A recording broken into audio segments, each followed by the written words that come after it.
After a long time, the officer returned. Waqti dheer kadib, sarkaalkii ayaa soo laabtay. His face was sad. Wejigiisu wuu murugaysnaa. My name is Susan Parker. I am 69 years old. Magacaygu waa Susan Parker. Waxaan jiraa 69 sano.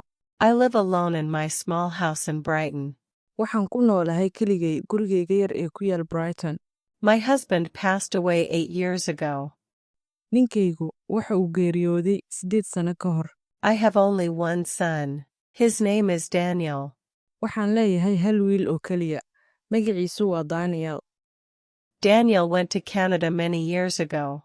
Daniel wuxuu aaday Canada sanado badan ka hor. Now he lives there with his wife and 2 children. Hadda wuxuu halkaa kula nool yahay xaaskiisa iyo 2 carruur ah uu dhalay. He has a good life. Wuxuu haystaa nolol wanaagsan. He owns a big house and has a nice job.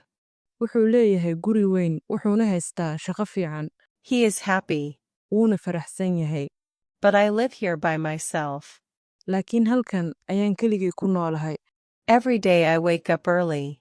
Maalin kasta waxaan toosaa goor hore. I clean the house. Waxaan nadiifiyaa guriga. I cook for myself. Waxaan cunto u kariyaa naftayda. In the evening, I sit alone. Fiidkii keligay ayaan fadhiistaa. No one comes to visit me. Qofna ima soo booqato. Daniel does not call me often. Daniel si joogto ah ima soo waco. Sometimes he sends me money. Mararka qaar wuxuu ii soo diraa lacag. Sometimes he says, Mother, I will come soon. Mararka qaar wuxuu dhahaa, Hooyo, dhawaan ayaan iman doonaa. But he never comes. Laakiin weligiis ma iman. Still, I wait for him. Si kastaba ha ahaatee, waan sugaa. I love him deeply. He is my son. Aad baanu jeclahay. Waa wiilkayga. I keep his old photographs in my room. Waxaan qolkayga ku haystaa sawiradiisii hore. I look at them every day. Maalin kasta waan eegaa. One day, someone knocked on my door. Maalin, qof ayaa albaabkayga soo garaacay. I went to open it. Waan aaday si aan u soo furo. It was Daniel. Wuxuu ahaa Daniel. I was shocked. Waan yaabay. I said, Daniel, you really came? Waxaan idhi, Daniel, runtii ma timid. He smiled. He looked happy. Wuu dhoola caddeeyey. Wuxuu u muuqday mid faraxsan. I hugged him. Waan isku duubay. Tears filled my eyes. Ilmo ayaa indhahayga buuxisay. He came inside. Gudaha ayuu soo galay. I made tea for him. Shaah ayaan u sameeyey. We sat and talked together. Waan fadhiisannay oo wada sheekaysannay. I asked, How is Sarah? How are the children? Waxaan weydiiyey, Sarah sidee tahay? Carruurtu sidee yihiin? He said, They are all fine. Wuxuu yidhi, dhammaantood way fiican yihiin. Then I asked, Why did you come? Markaas ayaan weydiiyey, maxaad u timid? He said, I missed you, Mother. Wuxuu yidhi, Hooyo, waan kuu xiisay. You live alone. Keligaa ayaad nooshahay. I worry about you. Waan kaa walwalay. I want to take you with me to Canada. Waxaan rabaa inaan ku geeyo Canada. I became quiet. Waan aamusay. He looked at me and said, You are getting older. Wuu i eegay oo igu yidhi, waad sii weynaanaysaa. It is not safe for you to live here alone. Ammaan kuuma aha inaad halkan keligaa ku noolaato. You will be happy in Canada. Canada waad ku farxi doontaa. You will have your own room. Waxaad yeelan doontaa qol kuu gaar ah. You can see the children every day. Maalin kasta, carruurta ayaad arki kartaa. Sarah also wants you to come. Sarah sidoo kale waxay rabtaa inaad timaado. That night, I sat alone and thought, What should I do? Habeenkaa, keligay baan fadhiistay, oo waxaan is idhi, maxaan sameeyaa? I did not want to leave my home. Ma aanan rabin inaan ka tago gurigayga. I was born in this house. Waxaan ku dhashay gurigan. I married here. Halkan ayaan ku guursaday. My husband lived and died here. Ninkaygii halkan buu ku noolaa oo ku dhintay. But Daniel was my only child. Laakiin Daniel wuxuu ahaa ilmahayga keliya. The next morning, Daniel said, Mother, we should sell this house. Subaxdii xigtay, Daniel wuxuu yidhi, Hooyo, waa inaan gurigan iibinaa. You do not need it anymore.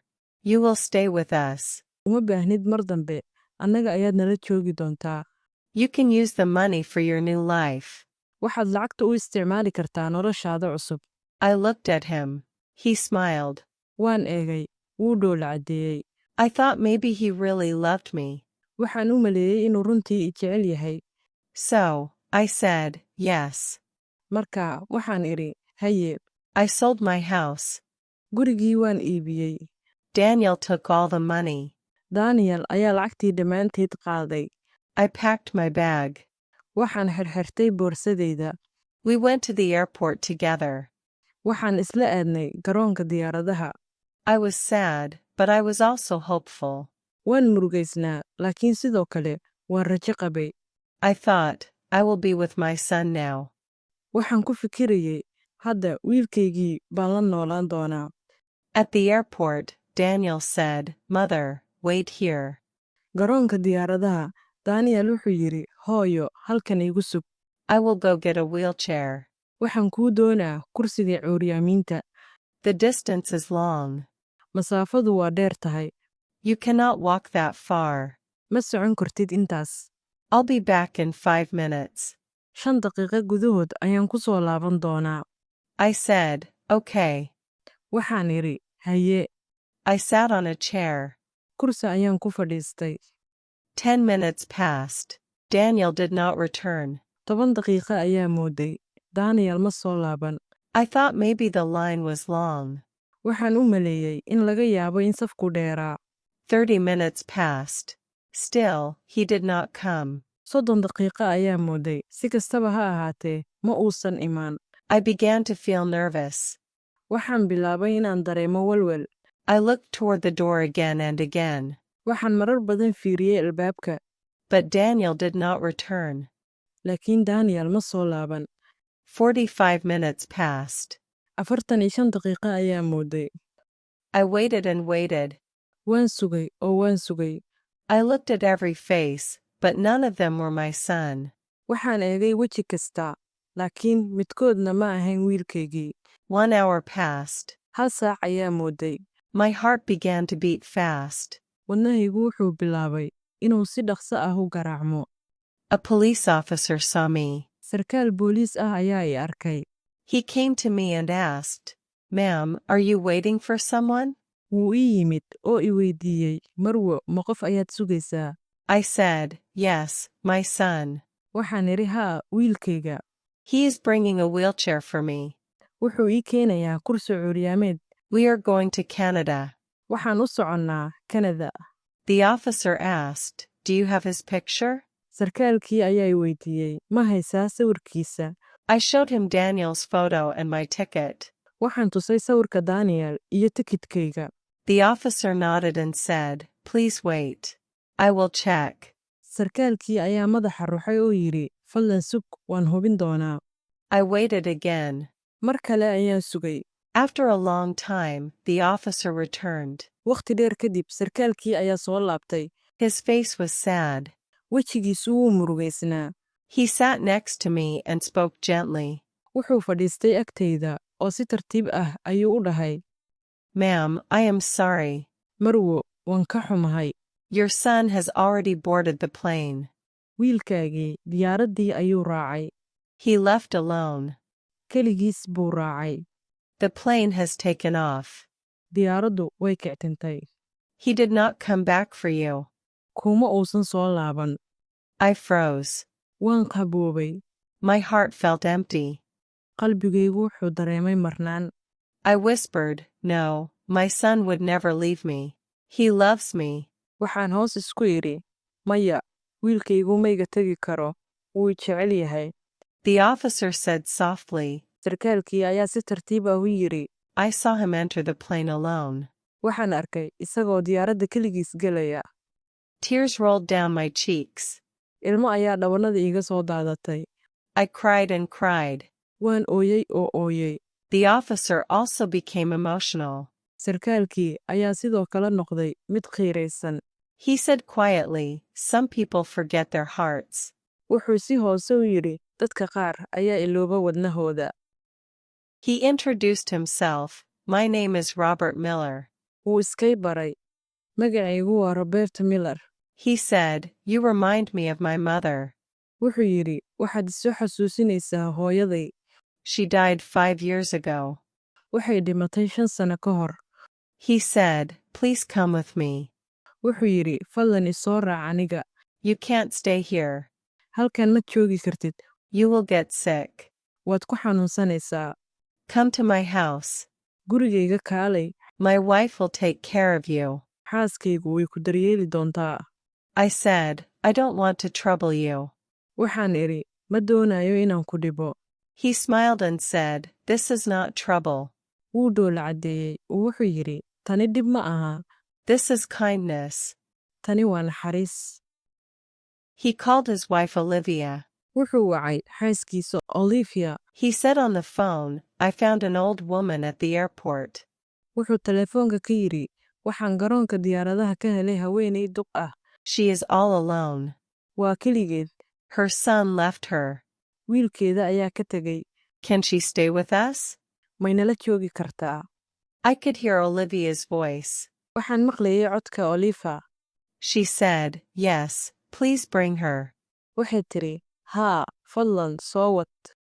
That night, I stayed with them. Habeenkaa waxaan la joogay iyaga. Olivia gave me food and spoke to me gently. Olivia waxay i siisay cunto. Waxayna iila hadashay si qurxan. I cried in my room. Qolkayga ayaan ku ooyay. I missed Daniel. Waxaan tabay Daniel. I missed my home. Waxaan tabay gurigaygii. But these strangers gave me warmth and love. Laakiin dadkan aanan aqoonin waxay ii muujiyeen jacayl iyo naxariis. The next morning, Robert got a phone call.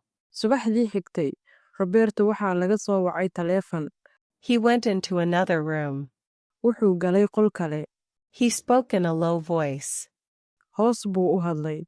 When he returned, I asked, Is everything okay? Markuu soo laabtay, waxaan weydiiyey wax walba may fiican yihiin. He smiled and said, Yes, everything is fine. Wuu dhoola caddeeyey, oo wuxuu yidhi, haa, wax walba waa fiican yihiin. But I saw pain in his eyes. Laakiin waxaan indhihiisa ka arkay xanuun. I did not know the truth. Ma aanan ogeyn runta. The plane that Daniel took had crashed.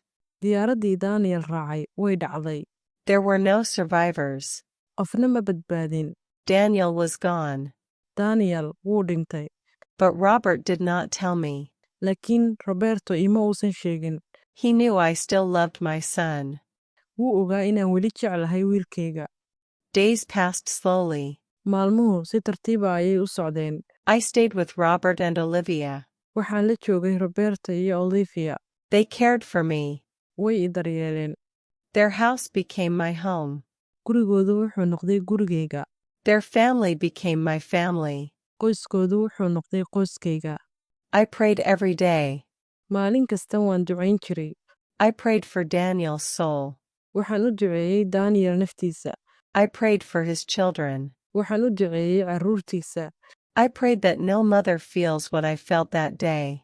Waxa aan ku ducaystay inaysan hooyo dareemin waxa aan dareemay maalintaas. One day Robert asked, Do you ever want to return to your old house? Maalin maalmaha ka mid ah, Roberto wuxuu i weydiiyey, ma ka fikirtay inaad dib ugu noqoto gurigaagii hore? I said, I already lost that house, but I found a new home here. Waxaan idhi, horay ayaan u waayay gurigaas, laakiin waxaan halkan ka helay guri cusub. Daniel was gone. Daniel wuu tegey. But I found the son I truly deserved. Laakiin waxaan helay wiilkii runtii aan u qalmay. Haddii adigaad ahaan lahayd Susan, maxaad samayn lahayd?